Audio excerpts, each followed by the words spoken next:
কি বৌমা, এত সকাল সকাল রান্না করে কি করছো? আপনার ছেলে বেডটি খাবে বললো। আমাকে অত চা দিয়ে আসতে হবে না। যার চা খেতে ইচ্ছা করবে সে নিজে এসে চা বানিয়ে খাবে। আমি আজ পর্যন্ত কাউকে বেডটি দিলাম না, তুমি এসে আবার নতুন নিয়ম চালু করবে নাকি? পরকে অত লাই দিয়ে মাথায় তুলতে হবে না, বুঝলে? যাও নিজের কাজ করো, যাও। কি ব্যাপার, তখন থেকে খালি ঘর পরিষ্কার করে যাচ্ছ? কেউ আসবে? না মানে, তো এত ঘর পরিষ্কার করার কি আছে? ঘরটা কি তোমার? এখানে জন্মেছো তুমি? আমিও জন্মাইনি। তাই যাদের ঘর তাদেরকেই পরিষ্কার করতে দাও। নেমে এসো, নেমে এসো, নিচে নেমে এসো। জানো বৌমা, আমার কত শখ ছিল চাকরি বাকরি করবো, তারপরে সোশ্যাল মিডিয়ায় ভিডিও বানাই না, ভিডিও বানাবো, রিলস করবো। তোর বাবা ওসব কিছু পছন্দ করতো না, তাই জীবনে কিছু করে উঠতে পারে।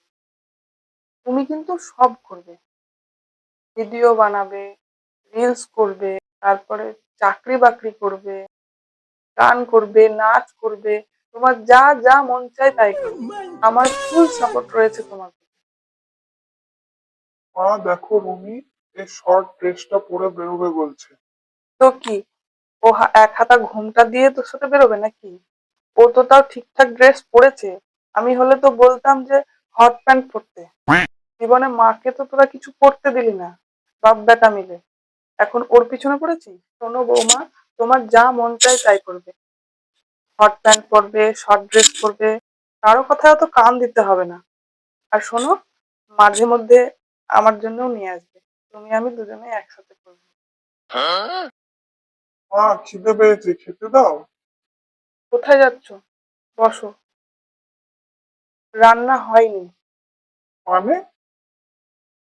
রান্না হয়নি মানে রান্না করিনি, বাইরে থেকে অর্ডার করে খাও। সপ্তাহে 2 দিন আমরা রান্না করব না, বাইরে থেকে অর্ডার করে খাবে।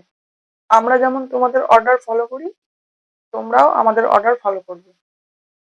শোনো বৌমা, এতদিন তো আমি একা ছিলাম, তাই এদের অত্যাচার আমি মুখ বুজে সহ্য করেছি, যেহেতু কোনো সঙ্গী ছিল না।